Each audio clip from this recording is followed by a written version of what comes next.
चलिए guys, India और पाकिस्तान में थोड़ा सा प्यार बांटते हैं और आपको भी पता है कि प्यार का एक रास्ता खाने से होके गुजरता है।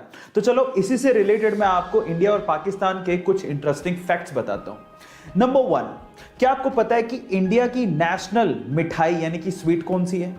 चलिए मैं आपको बताता हूं, वो है जलेबी। पर पाकिस्तान की कौन सी है? पाकिस्तान की नेशनल स्वीट है गुलाब जामुन। दूसरा सवाल, क्या आपको पता है कि इंडिया का नेशनल खाना कौन सा है? मैं आपको बताऊं, वो है खिचड़ी। पाकिस्तान का कौन सा है?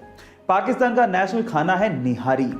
पर मजे की बात यह है कि इंडिया और पाकिस्तान दोनों का नेशनल फ्रूट एक ही है और वो है मैंगो। गाइस, ये इंटरेस्टिंग फैक्ट जान के आपको कैसा लगा चैट सेक्शन में जरूर लिखिएगा। आजकल ऑनलाइन का जमाना है और आजकल लोग ऑनलाइन के थ्रू पेमेंट्स भी कर रहे हैं। कितनी अच्छी बात है। आपने भी कभी ना कभी किसी दुकानदार या मर्चेंट के क्यूआर कोड को स्कैन करके उसे ऑनलाइन पेमेंट जरूर किया होगा। पर मेरा सवाल यह है कि क्यूआर कोड में क्यूआर का मतलब क्या होता है? क्या आप जानते हैं? चलिए मैं आपको बताता हूं। इसका मतलब इसके काम में ही छिपा है। मान लीजिए कि क्यूआर कोड होता ही नहीं, तो आप पेमेंट कैसे करते हैं? आप उसका मोबाइल नंबर लेते या अकाउंट नंबर लेते, फिर उसे एंटर करते, वेरीफाई करते, फिर पेमेंट करते। आजकल सिंपल हो गया है, आप सीधे क्या करते हो? क्यूआर कोड को स्कैन करते हो और पेमेंट कर देते हो। इसका मतलब आप पेमेंट को क्विकली रिस्पॉन्ड कर रहे हो। इसका मतलब यही होता है क्यूआर यानी कि क्विक रिस्पॉन्स।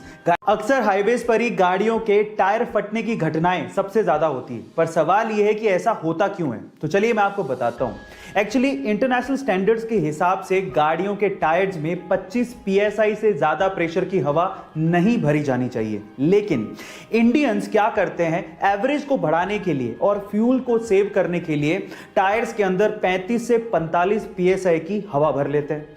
अब जब हाईवे पर वो गाड़ी दौड़ाते हैं तो टायर्स इतने गर्म हो जाते हैं कि अंदर की जो हवा है वो फैलने लगती है और फैलने से इतना ज्यादा प्रेशर बन जाता है कि टायर बर्स्ट हो जाता है, टायर फट जाता है। इसीलिए अपने गाड़ियों के टायर्स में 25 psi से ज्यादा की हवा ना भरें।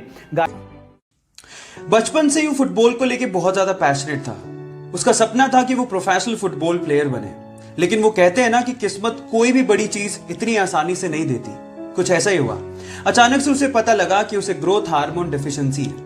मतलब कि उसकी फिजिकल ग्रोथ नहीं हो सकती, वो बोना ही रह जाएगा अगर उसने $900 पर मंथ का थेरेपी नहीं करवाया तो। इतने बड़े एक्सपेंस को उसकी फैमिली अनफॉर्चुनेटली बियर नहीं कर सकती थी। जिस क्लब के लिए वो खेलता था उसने भी इस मेडिकल एक्सपेंस को बियर करने के लिए मना कर दिया। जिस भी क्लब में वो अप्लाई करने जाता था वहां पर उसके मेडिकल कंडीशंस, उसकी फिजिकल कंडीशंस को देख के उसे मना कर देते थे, उसे रिजेक्ट कर देते थे। बट इतने सारे रिजेक्शन के बाद भी उसने फुटबॉल के लिए अपने पैशन को कम नहीं होने दिया। फाइनली किस्मत के दरवाजे खुले और एक बहुत बड़े football club, Barcelona football club ने उसे इनवाइट किया और कहा कि अगर वो उसके टेस्ट सेशन को पास कर लेता है तो उसके मेडिकल एक्सपेंसेस को वो क्लब बियर करेगा। जब पहली बार वो टेस्ट सेशन के लिए ग्राउंड पे उतरा तो बहुत सारे फुटबॉल प्लेयर उसके बोने कद को देख के हैरान रह गए। लेकिन जब उसने परफॉर्म किया तो सब एक ही बात बोल रहे थे कि ये लड़का फुटबॉल खेलने के लिए पैदा हुआ है। बस फिर क्या था, बार्सिलोना क्लब ने उसे जिंदगी का पहला कॉन्ट्रैक्ट दिया। उसके बाद उसने जिंदगी में पीछे मुड़ के नहीं देखा। वो वर्ल्ड का मोस्ट वैल्यूएबल फुटबॉल प्लेयर बना। इसके अलावा वो हाईएस्ट पेड फुटबॉल प्लेयर भी बना। उसका नाम है लियोनेल मेसी।